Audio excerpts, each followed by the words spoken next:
Hello and welcome to this video to examine what's inside a Campark T20. This is the Campark T20, of which I've done a couple of videos. It's a very nice little camera, works very well in the garden. They're very cheap, they're very lightweight. They are a little bit susceptible to moisture based on other people's experience, so I've spent a lot of time making sure I keep the moisture out of my cameras. But this camera is empty. This camera suffered from a fox. It's not easy to see on the image. There is a bite mark there. I left this camera out pointing at the entrance to the hedgehog feeder, the hedgehog diner in the garden. Was at ground level, not fixed to anything else, and a fox decided to lift it up and take it away. I found it elsewhere in the garden. So this camera was very good. The only problem was it wasn't fox-proof.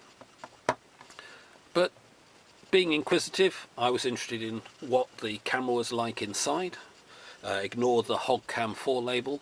I like the labelling machine I have because the labels are pretty permanent. It's quite difficult to remove them. It's very good to mark equipment. It's made it very difficult to remove that. So that is roughly what your Campark T20 would look like normally when you open it up. There are 4 screws at the back of the battery case, one in each corner. A reminder that if your camera has any kind of guarantee or warranty on it, taking it apart would invalidate that. But that's what the unit looks like if you take it apart. This lead leads to the microphone point, which is the lower of the 2 spots on the front. So there's an LED used for ranging, it looks like, and then there's a microphone hole there. So this is very carefully sealed to prevent moisture. There's also a very good seal around where the lens goes through, just in case there's a crack at the front of the camera. These are the infrared LEDs, and there's a panel that diffuses slightly the infrared light, but it's one of the reasons why some of us put a little bit of masking tape on the front of the camera. It helps diffuse the light so it's not focused right in the middle of the shot. It's a fairly standard circuit board. There isn't really very much to report other than it's the sort of electronics that can be a little bit susceptible to moisture.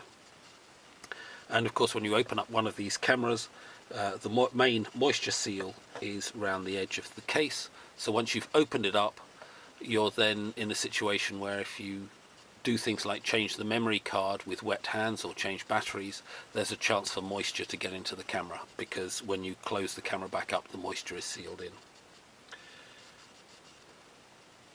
I won't take this apart any further at this point, but if anybody wants to know any of the components, or I could take it apart further if there was a demand for that, an interest in that. So if you've got any questions about the T20, please put something in the comments. Otherwise, thank you for watching. Please like the video if you found it useful. Otherwise, look around my site, you'll see other videos about the T20, but also lots of videos taken of wildlife in the garden using these cameras. And they're a model of camera I quite enjoy using. This video's unsponsored. This is a camera I purchased myself, which is one reason why I was quite annoyed to discover it in the wrong place in the garden with a tooth mark from a fox on it. Thank you for watching.